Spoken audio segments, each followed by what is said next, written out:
بسم اللہ الرحمن الرحیم۔ السلام علیکم محترم ناظرین و سامعین، آپ سن رہے ہیں دیوتا۔ تو آئیے بڑھتے ہیں کہانی کی جانب۔ مرینا، مجھے غصہ آ رہا ہے۔ اگر واقعی وہ میرا بھائی ہے تو میں ایسی ذلت آمیز شکست کھا کر مر جاؤں گی۔ مجھے یقین دلاؤ کہ وہ میرا بھائی ہے۔ ستارہ، حوصلہ کرو، پہلے میری باتیں سن لو۔ اس نے مجھ سے وعدہ کیا کہ آئندہ بھی مجھے قید خانے میں بلائے گا۔ اس نے مجھے چاندی کی انگوٹھی پہنائی۔ اس انگوٹھی پر اس کے نام کا پہلا حرف ایس بنا ہوا تھا۔ میں نے رخصت ہونے سے پہلے ہیروئن کا پیکٹ اپنے لباس میں چھپا لیا تاکہ وہ زیادہ نشہ نہ کر سکے۔ پھر میں وہاں سے آ گئی۔ تم نے وہ جگہ دیکھی ہوگی، راستے پہچانے ہوں گے۔ نہیں، ایسا کچھ نہیں ہوا۔ اچانک میری آنکھ کھل گئی۔ میں چرچ کے پیچھے ایک کمرے میں اپنے بستر پر تھی۔ کیا؟ ستارہ نے حلق پھاڑ کر چیختے ہوئے پوچھا۔ تم اپنا خواب بیان کر رہی تھیں؟ میرا مذاق اڑا رہی تھیں؟ میں تمہارا سر توڑ دوں گی، ایسا زلزلہ پیدا کروں گی کہ… مرینا نے جلدی سے کہا، مجھے غلط نہ سمجھو، یہ خواب نہیں تھا۔ پھر کیا تھا؟ بستر سے اٹھ کر پہلے میں نے بھی یہی سوچا تھا کہ خواب دیکھ رہی تھی، لیکن میرے سرہانے وہی ہیروئن کا پیکٹ تھا جو میں سرنا کے پاس سے چرا کر لائی تھی۔ مرینا، تم خود الجھ رہی ہو اور مجھے بھی الجھا رہی ہو۔ ہیروئن کا پیکٹ ضروری نہیں کہ وہی ہو، وہاں پہلے سے کسی نے رکھا ہو۔ اول تو چرچ جیسی مقدس جگہ پر ایسا کوئی پیکٹ نہیں لائے گا۔ اگر یہ فرض بھی کر لیا جائے تو یہ انگوٹھی اب تک میری انگلی میں ہے جو پچھلی رات سرنا نے پہنائی تھی۔ ستارہ نے دماغی طور پر اپنی جگہ حاضر ہو کر دونوں ہاتھوں سے سر کو تھام لیا۔ خواب اور حقیقت کی رام کہانی سن کر سر چکرا رہا تھا۔ اسے اپنے اندر آن جہانی باپو کی آواز سنائی دے رہی تھی۔ باپ نے اچھی طرح تاکید کی تھی، فرحاد اور اس کی فیملی سے کبھی سامنا ہو تو کترا کر نکل جانا۔ ان سے ٹکرانے کی حماقت نہیں کرو گی تو بڑی خوشحال زندگی گزارو گی۔ بعد میں بہن بھائی نے سوچا، فرحاد آخر کیسا سپرمین یا مافوق الفطرت انسان ہے کہ سامنا کرنے سے جان کے لالے پڑ جائیں گے۔ وہ بھی ایک انسان ہی ہے۔ اگر وہ پتھر مارے گا تو کیا ہم کنکر بھی نہیں مار سکیں گے؟ اب رفتہ رفتہ انکشاف ہو رہا تھا کہ وہ کنکر مارنے کی بھی فرصت نہیں دیتا ہے، جان سے بھی نہیں مارتا ہے، پیچ در پیچ الجھاتا چلا جاتا ہے۔ اب اس الجھن میں کس نتیجے پر پہنچا جائے کہ اصلی سرنا کہاں ہے، بہن کے پاس ہے یا قید خانے میں ہے؟ مجھے یہ غرور نہیں ہے کہ میں ناقابل تسخیر ہوں۔ دشمنوں نے کئی بار مجھے تسخیر کیا ہے۔ خداوند کریم نے بارہا مجھے آزمائشوں میں مبتلا کر کے غرور سے توبہ کرنا سکھایا ہے۔ ابھی اپنے متعلق جو کچھ لکھ رہا ہوں یہ ستارہ کے خیالات تھے۔ اصل اور نقل کے بارے میں سوچتے سوچتے اس کے اندر دھواں بھر رہا تھا۔ وہ گھبرا کر سیڑھیاں چڑھتی ہوئی چھت پر آ گئی۔ تازہ ہوا میں گہری گہری سانسیں لینے لگی۔ خود کو سمجھانے لگی کہ یوں پریشان ہونے سے مسئلہ حل نہیں ہوگا۔ وہ سکون حاصل کرنے کی کوشش کرتی رہی۔ پھر اس نے مرینا کے پاس آ کر کہا، میں پریشان ہو کر چلی گئی تھی، یہ نہ سمجھنا کہ تمہیں مصیبت میں تنہا چھوڑ دوں گی۔ ستارہ، جلد سے جلد میری ٹیلی پیتھی کی صلاحیتیں واپس لے آؤ، پھر دیکھو میں تمہاری کتنی بڑی طاقت بن جاؤں گی۔ تم ایک اور رات چرچ میں گزار لو، میں وہاں تم پر تنویمی عمل کروں گی۔ اس کے بعد تمہارے لیے دولت اور رہائش کی کمی نہیں رہے گی۔ مرینا پارک سے اٹھ کر جانے لگی۔ ستارہ نے کہا، تم سرنا سے ملنے والی انگوٹھی کو زیادہ اہمیت نہ دو۔ اس پہلو سے بھی سوچو کہ فرحاد نے تمہیں خواب دکھایا ہوگا اور کسی ذریعے سے تمہیں وہ انگوٹھی پہنا دی ہوگی۔ تمہارے سرہانے ہیروئن کا پیکٹ رکھ دیا ہوگا۔ ٹیلی پیتھی کے ذریعے ایسے تماشے کیے جا سکتے ہیں۔ تمہاری بات سے پوری طرح انکار نہیں کروں گی، لیکن تم میری بات نہیں سمجھ رہی ہو کیونکہ ابھی کنواری ہو۔ شادی کے بعد معلوم ہوگا کہ عورت گہری تاریکی میں بھی اپنے مرد کی قربت سے اسے پہچان لیتی ہے۔ تاریکی میں بہت کم عورتیں غیر مرد سے دھوکہ کھاتی ہیں۔ میں اپنی شناختی حس کے بل پر دعوے سے کہتی ہوں کہ وہ میرا سرنا اور تمہارا بھائی تھا۔ اگر ایسا ہے تو فرحاد نے تمہیں سحر زدہ کر کے سرنا کے پاس پہنچا کر ایک غلطی کی ہے۔ کیسی غلطی؟ یہی کہ سرنا کو سمرقند ہی میں کہیں چھپا کر رکھا گیا ہے۔ یہ تم کیسے کہہ سکتی ہو؟ سیدھی سی بات ہے، تم سمرقند میں ہو، رات کو اس کے پاس گئی تھیں اور صبح سے پہلے واپس آ گئی تھیں۔ میں سمرقند یا ازبیکستان کسی علاقے میں نہیں ہوں، یہ پیرس کا ایک پارک ہے۔ او گاڈ، فرحاد نے تمہیں پیرس پہنچا دیا ہے؟ ہاں، اس نے میری طرح سرنا کو بھی سحر زدہ کر کے یہاں پہنچایا ہے۔ اب تم سمجھ سکتی ہو کہ پورے فرانس میں فرحاد کی گرفت کتنی سخت ہے۔ اس نے سرنا کو ایسے سخت پہرے میں اور ایسی رازداری سے رکھا ہوگا کہ خیال خوانی کا کوئی پرندہ بھی وہاں پر نہیں مار سکے گا۔ وہ دل برداشتہ ہو کر بولی، تم چرچ میں میرا انتظار کرو، میں تھوڑی دیر بعد آؤں گی۔ وہ اپنی جگہ حاضر ہوئی، تھوڑی دیر تک سوچتی رہی، پھر اس نے مجھے مخاطب کیا، سانس نہ روکنا، میں ستارہ ہوں۔ میں نے پوچھا، کیا تمہیں میری وارننگ یاد آ گئی ہے؟ تم نے کہا تھا کہ میں اس نیم پاگل لکی 7 کے دماغ میں کبھی نہ آؤں، اسے کبھی اعلی کار نہ بناؤں، ورنہ اس کی سزا میرے بھائی کو ملے گی۔ شاباش، تمہیں میری دھمکی یاد ہے، آگے بولو۔ تم نے مجھے دھوکہ دیا ہے، پہلے تولو پھر بولو، کیا ثابت کر سکو گی کہ میں نے دھوکہ دیا ہے؟ فرحاد، میرا سر پھوڑے کی طرح دکھ رہا ہے، مجھے اور نہ الجھاؤ۔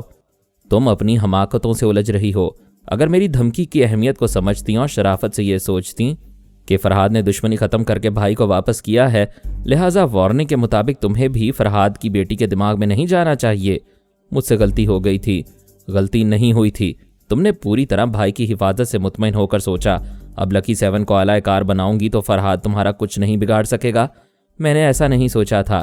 پھر میری مرضی کے خلاف کیا سوچ کر اس معصوم لڑکی کے پاس آئی تھی؟ میں دوستی کرنے کے ارادے سے آئی تھی۔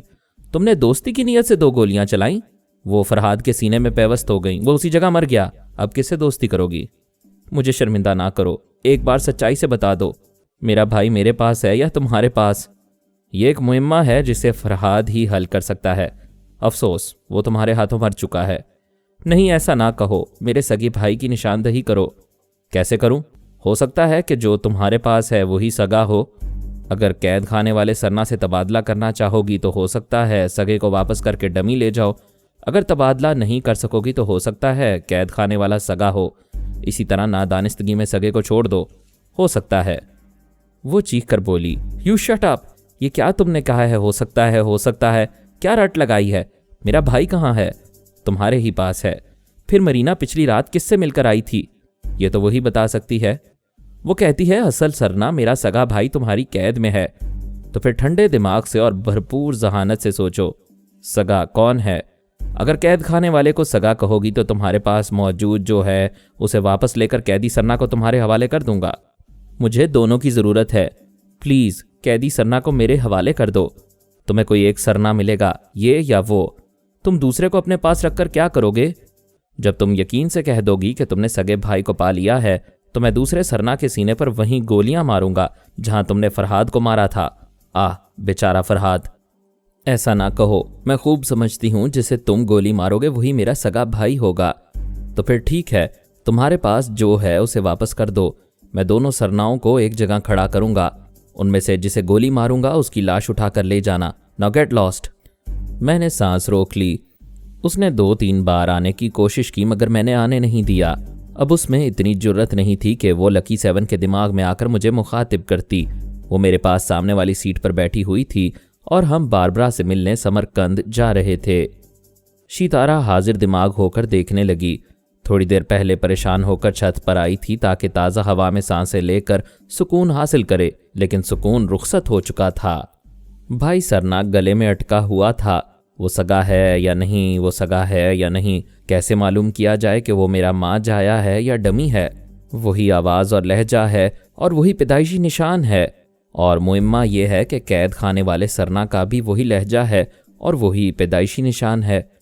اس سوال کا جواب نہیں مل سکتا تھا کہ وہ کسے اپنائے اور کسے چھوڑ دے، اور میں نے یہ فیصلہ سنا دیا تھا کہ اسے صرف ایک سرنا ملے گا۔ اگر وہ اپنا خون پہچانتی ہے تو سگے کو پہچان کر اپنا لے اور دوسرے کو میرے پاس مرنے کے لیے چھوڑ دے۔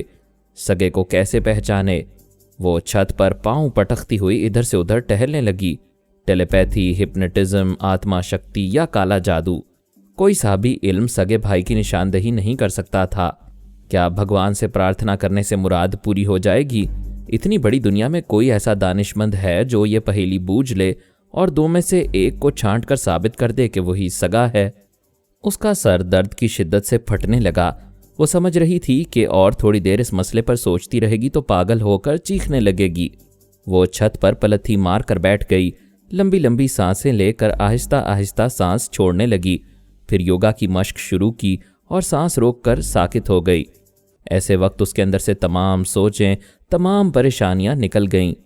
یوگا کے ماہر جانتے ہیں کہ ایسا کرنے سے تمام منتشر خیالات کو دماغ سے نکال دینے میں کامیابی ملتی ہے، اور تمام توجہ صرف ایک خیال یا ایک فیصلے پر مرکوز ہو جاتی ہے کہ اب وہ کسی پریشان کن مسئلے کو ذہن پر غالب آنے نہیں دیں گے۔ دنیا کا کوئی مسئلہ جان لیوا نہیں ہوتا، اسے ہم اپنے جذبات سے وابستہ کر کے عذاب جاں بنا لیتے ہیں۔ اگر وہ بھائی کے حصول میں ناکام ہو کر اس کی محبت میں پاگل ہو جاتی تو بھائی سرنا کو کیا فائدہ پہنچتا؟ اگر وہ قیدی ہے تو قیدی ہی بنا رہے گا، اگر وہ پرسکون اور صحیح الدماغ رہے گی تو آئندہ بھائی کی صحیح شناخت کا کوئی راستہ نکال سکے گی۔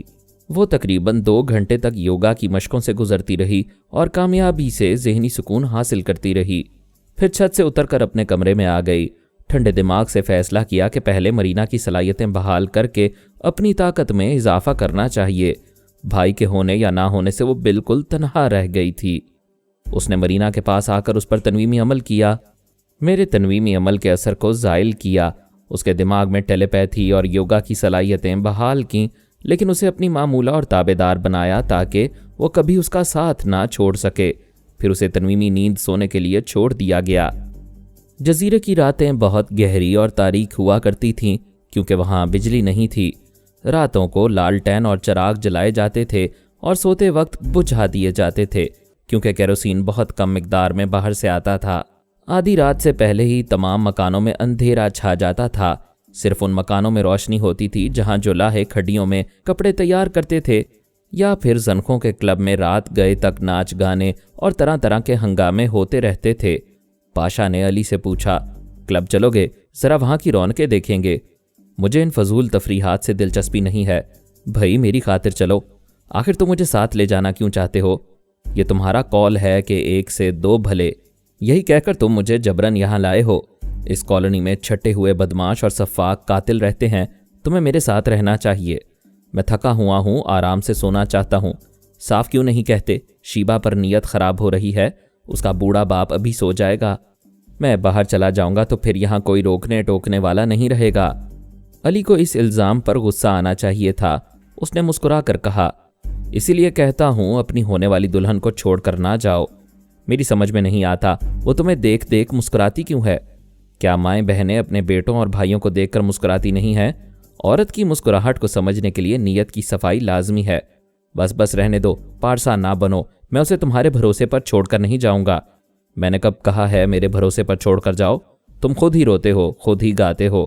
وہ اپنے بستر پر آ کر لیٹ گیا۔ پاشا کا بستر بھی اسی کمرے میں تھا۔ وہ بھی لیٹ کر کروٹیں بدلنے لگا۔ اسے نیند آ سکتی تھی لیکن وہ سونا نہیں چاہتا تھا۔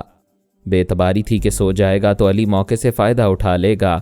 وہ نیند بھگانے کے لیے مستقبل کے منصوبے بنانے لگا کہ کل مقابلہ جیتنے کے بعد شیبا کو حاصل کر لے گا تو اسے جس مکان میں رکھے گا وہاں علی کا داخلہ ممنوع قرار دے گا، بلکہ کالونی کا آقا بننے کے بعد علی کو اس کالونی سے ہی نکال دے گا۔ ویسے شیتارا نے علی کو اپنا معمول اور تابع دار بنانے کے لیے پاشا سے کہا تھا کہ آج رات کوئی مناسب موقع دیکھ کر اسے زخمی کیا جائے تاکہ اس کے دماغ میں جگہ مل سکے۔ پاشا نے کروٹ بدل کر علی کے بستر کی طرف دیکھا۔ لالٹین بجھا دینے کے بعد گہری تاریکی چھا گئی تھی۔ ہاتھ کو ہاتھ سجھائی نہیں دے رہا تھا۔ علی کا بستر چند قدموں کے فاصلے پر تھا، اگرچہ نظر نہیں آ رہا تھا لیکن وہ قوت بصارت سے وہاں تک دیکھ سکتا تھا۔ اس سے مقابلہ کرنے کی ضرورت پیش نہ آتی۔ چاقو کے ایک ہی وار سے اسے زخمی کرتے ہی شیتارا اس کے دماغ پر قبضہ جما لیتی۔ اسے شیتارا کا انتظار تھا۔ ادھر وہ سگے بھائی اور ڈمی بھائی کے درمیان الجھی ہوئی تھی۔ اس الجھن کے باوجود اسے کئی چالیں چل کر اپنی پوزیشن کو مضبوط بنانا تھا۔ اس لیے اس نے مرینا کو اپنی معمولہ بنایا اور آئندہ علی کو قابو میں کرنے کے بعد میرے مقابلے میں وہ برتر ہو جاتی اور اپنی شرطیں منوا کر قیدی سرنا کو بھی حاصل کر لیتی جو حقیقتاً اس کا سگا بھائی تھا۔ اس نے آدھی رات کے بعد پاشا کو مخاطب کیا۔ وہ بولا، میں بڑی دیر سے انتظار کر رہا ہوں۔ علی اسی کمرے میں دوسرے بستر پر سو رہا ہے۔ تمہاری سوچ بتا رہی ہے کہ یہاں گہری تاریکی ہے۔ کیا وہ تمہیں نظر آ رہا ہے؟ مجھے تو اپنے ہی ہاتھ پاؤں نظر نہیں آ رہے ہیں۔ پھر تو دھوکہ ہو سکتا ہے، کہیں وہ بستر سے کھسک نہ گیا ہو۔ وہ مسکرا کر بولا، شیتارا کیا بھول گئی ہو میں تاریکی میں بھی دیکھ لیتا ہوں؟ واقعی مجھے یاد نہیں رہا۔ آج میں بہت اپسیٹ ہوں، ذہن الجھا ہوا ہے۔ کیا پریشانی ہے مجھے بتاؤ۔ بتاؤں گی، پہلے علی کی خبر لو۔ پاشا، آج یہ ہمارے ہاتھ آ جائے تو مجھے زندگی کی سب سے بڑی کامیابی حاصل ہوگی۔ فکر نہ کرو، یہ صرف 3 قدم کے فاصلے پر ہے۔ کیا تم صاف طور پر دیکھ رہے ہو کہ وہ سو رہا ہے؟ بالکل صاف طور سے۔ اس کا سر، ایک ہاتھ اور پیروں کا حصہ نظر آ رہا ہے، باقی جسم کمبل میں چھپا ہوا ہے۔ کیا اس کی صورت نظر آ رہی ہے؟ صورت کیسے نظر آئے گی؟ وہ دوسری طرف منہ کیے ہوئے ہے۔ مجھے اطمینان نہیں ہوگا، وہاں انسانی پتلا بھی ہو سکتا ہے۔ پھر تم بھول رہی ہو کہ میں ہلکی ہلکی آہٹ دور سے سن سکتا ہوں۔ وہ نیند میں اگرچہ دھیمی دھیمی سانسیں لے رہا ہے، لیکن اس کی سانسوں کی آواز مجھے سنائی دے رہی ہے۔ پاشا، میں نے بڑے دھوکے کھائے ہیں۔ فرہاد کے بچے شیطان کے بچے ہیں۔ ہو سکتا ہے کیسٹ میں سانسوں کی آواز ریکارڈ کر کے اس نے تکیے کے نیچے ریکارڈر آن کیا رکھا ہو۔ تم تو بال کی کھال نکال رہی ہو۔ علی سے بہت زیادہ خوف زدہ ہو۔ میں خوف زدہ نہیں، محتاط ہوں۔ ہم جس پہلو کو نظر انداز کر دیتے ہیں اس پہلو سے بھی غور کر رہی ہوں۔ میرے اطمینان کے لیے پہلے اس کی صورت کسی طرح دیکھو۔ وہ علی ہو تو فوراً حملہ کرو۔ وہ بڑی آہستگی سے بستر چھوڑ کر کھڑا ہو گیا۔ تکیے کے نیچے سے چاقو نکال کر اسے کھولتے ہوئے آگے بڑھا۔ علی کا بستر 2 قدم دور تھا۔ اس نے 2 قدم کا فاصلہ بھی طے کر لیا۔ اس کا منہ دوسری طرف تھا۔ صورت دیکھنے کے لیے اس پر جھکنا لازمی تھا۔ شیتارا نے کہا، ہوشیار رہو کہیں جاگ نہ رہا ہو۔ اس نے ذرا جھک کر دیکھا۔ سونے والے کے چہرے پر ایک بڑا سا کاغذ رکھا ہوا تھا۔ چہرہ نظر نہیں آ رہا تھا۔ کاغذ پر درج کی ہوئی تحریر نظر آ رہی تھی۔ اس پر لکھا ہوا تھا، تم تاریکی میں بھی دیکھ سکتے ہو، کیوں میری فکر میں اپنی توانائی ضائع کر رہے ہو؟ جاؤ اور آرام سے سو جاؤ۔ شیتارا نے پاشا کی سوچ پڑھ کر کہا، میں پہلے ہی کہتی تھی کہ یہ شیطان کے بچے ہیں۔ یہ کمبخت جاگ رہا ہے مگر حرکت نہیں کر رہا۔ اس سے پہلے کہ یہ سر گھما کر دیکھے میں ایک ہی وار میں اسے زخمی کر سکتا ہوں۔ ٹھہرو، ہر پہلو سے غور کرنے کے بعد ایک پہلو رہ گیا ہے کہ میں اپنی الجھنوں میں یہ بھول گئی تھی کہ یہ لوگ اپنے دماغوں کو ہدایات دے کر سوتے ہیں۔ ان کے قریب کوئی بھی غیر معمولی بات ہو تو فوراً ان کی آنکھیں کھل جاتی ہیں، جبکہ یہ تو سو رہا ہے۔ میں یقین سے کہتی ہوں کہ یہ علی نہیں ہے۔ پھر کون ہے؟ کوئی بھی ہو، اسے ہاتھ نہ لگانا۔ کاغذ کی تحریر بتا رہی ہے کہ اس کے خیال خوانی کرنے والے تمہارے ارادوں کو خوب سمجھتے ہیں۔ یہاں جو بھی آنکھیں بند کیے لیٹا ہوا ہے اس کے دماغ میں کوئی خیال خوانی کرنے والا ہے۔ تم اسے ہاتھ لگاؤ گے تو خیال خوانی کرنے والا کہیں چھپے ہوئے علی کو بتا دے گا کہ تم دشمنی کے ارادے سے اس کے بستر پر آئے ہو۔ درست کہتی ہو، ناکامی بھی ہوگی اور علی سے کشیدگی بھی بڑھ جائے گی۔ میں اسے دوستی کا یقین دلا رہا ہوں۔ دشمنی کا علم ہوگا تو وہ ہمیشہ کے لیے بدظن ہو جائے گا۔ ہو سکتا ہے وہ بھی کوئی انتقامی کارروائی کرے۔ شیتارا نے کہا، سوال یہ پیدا ہوتا ہے کہ بستر پر کون ہے؟ اس مکان میں تیسرا مرد شیبا کا باپ ہے۔ میں ابھی جا کر دیکھتا ہوں کہ وہ اپنے بستر پر ہے یا نہیں۔ وہ تاریکی میں چلتا ہوا دروازے کے پاس آیا، اسے آہستگی سے کھول کر دوسرے کمرے میں پہنچ گیا۔ وہ شیبا کے باپ برین ہاورڈ کا کمرہ تھا۔ اس کا بستر خالی پڑا تھا۔ شیتارا نے کہا، اس کے کسی ٹیلیپیتھی جاننے والے نے برین ہاورڈ کو نیند میں چلا کر علی کے بستر پر سلا دیا ہے۔ علی اپنا بستر چھوڑ کر کہیں گیا ہے۔ پاشا نے مٹھیاں بھینچ کر کہا، میں سمجھ گیا، وہ میری شیبا کے پاس گیا ہے۔ میں اسے زندہ نہیں چھوڑوں گا۔ بکواس مت کرو، ہوش میں رہو۔ تمہیں شیبا سے اچھی ہزاروں لڑکیاں مل جائیں گی۔ خاموشی سے معلوم کرو شیبا کمرے میں اکیلی ہے یا علی بھی ہے۔ وہ دبے قدموں چلتا ہوا اس کمرے سے نکل کر شیبا کے کمرے کے قریب آیا۔ وہ ہمیشہ دروازے کو اندر سے بند کر کے سوتی تھی۔ اس نے کان لگا کر سنا۔ اندر سے سانسیں لینے کی آواز آ رہی تھی۔ شیتارا نے کہا، تم بڑے باکمال ہو، بند دروازے کے پیچھے سے بھی دھیمی سانسوں کی آوازیں سن لیتے ہو۔ ذرا اور توجہ سے سنو، یہ ایک فرد کی سانسوں کی آوازیں ہیں یا 2 افراد کی؟ یہ ایک ہی فرد کی سانسیں ہیں۔ میں یقین سے کہتا ہوں کہ کمرے کے اندر کوئی دوسرا نہیں ہے۔ وہاں سب لکڑیوں کے مکانات تھے، لکڑیوں کی دیواریں تھیں۔ پاشا ان دیواروں اور کھڑکیوں کو اچھی طرح دیکھنے لگا۔ شاید لکڑیوں میں کہیں سوراخ ہو تو اندر جھانک کر دیکھ سکے، لیکن کہیں سے جھانکنے کا راستہ نہ ملا۔ شیتارا نے کہا، ایک بات مان لو، علی عورتوں کے معاملے میں نہایت شریف ہے۔ وہ کسی لڑکی کے کمرے میں نہیں جائے گا۔ وہ پھر کہاں گیا ہے؟ میں نے پہلے بھی تم سے کہا تھا وہ کسی خاص مقصد سے اس جزیرے میں آیا ہے۔ وہ اسی مقصد کے لیے کہیں باہر گیا ہے۔ پھر تو معلوم کرنا چاہیے کہ وہ کہاں گیا ہے۔ کیا میں باہر جاؤں؟ تم میرے پاس رہو گی؟ پاشا، میں بہت تھک گئی ہوں۔ میرے ساتھ رہنے کا یہ فائدہ ہوگا کہ میں یہاں کے خطرناک مجرموں سے ملوں گا۔ تم ان کی آوازیں سن کر انہیں اپنا اہلِ کار بنا سکتی ہو۔ یہ کام کل بھی ہو سکتا ہے۔ آج علی ہاتھ نہیں آیا۔ میرا دماغ بوجھل سا ہو رہا ہے۔ تم جا کر نیند پوری کرو، میں بھی آرام کروں گی، کل آؤں گی۔ وہ چلی گئی۔ اس کے جانے کے بعد پاشا نے شیبا کے کمرے کی طرف دیکھا۔ اس کے اندر شیطان بھڑکنے لگا۔ ایک حسینہ جو ابھی جوان ہو رہی تھی کمرے میں اکیلی سو رہی تھی۔ وہ ہولے سے دستک دے کر دروازہ کھلوا سکتا تھا۔ جو کل مقابلے کے بعد ملنے والی تھی وہ آج اور ابھی مل سکتی تھی۔ وہ شیبا کے دروازے تک آیا، پھر رک گیا۔ برآمدے سے قدموں کی آوازیں سنائی دیں۔